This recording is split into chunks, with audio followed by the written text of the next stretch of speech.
কি হচ্ছে, এখানে কিন্তু কেউ স্থায়ী নয়, হয়তো যারা শুনছে তারাও চলে যাচ্ছে। তো ফলটা কি হচ্ছে, লাস্টে গিয়ে জিরো। জিরো মানে আপনি চতুরভাবে যাচ্ছেন, আপনি নরকে যাচ্ছেন, আপনি স্বর্গে যাচ্ছেন, আপনি নির্বাণ যেতে পারছেন না। নির্বাণ যাওয়ার সেই হেতু তৈরি করতে পারছেন না, রাস্তা তৈরি করতে পারছেন না।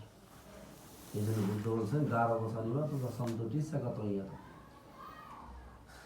ধর্ম শ্রবণ করার কালে গারবতা প্রদর্শন করতে হবে, ধর্মীয় রীতিনীতি বজায় রেখেই ধর্ম শ্রবণ করতে হবে। ধর্ম আচরণ করার একটি বিশেষ নিয়ম আপনাকে মেনে চলতে হবে। দেখুন না, আমাদের অনেক অনেক মা বোনরা আছে না, এই বড়রা বলে দেয় এই মাথায় কাপড় খুলে ফেলো, অনেকে কাপড় খুলে ফেলতো, আবার অনেকে মাথায় কাপড় দাও, আবার অনেকে বলতে টুপি টুপি থাকলে এগুলো খুলে ফেলো, ধর্ম শ্রবণ করার ক্ষেত্রে এগুলি ঠিক না। অনেকে বড়রা আমাদেরকে, বড়জনরা আমাদেরকে বলে দেয়।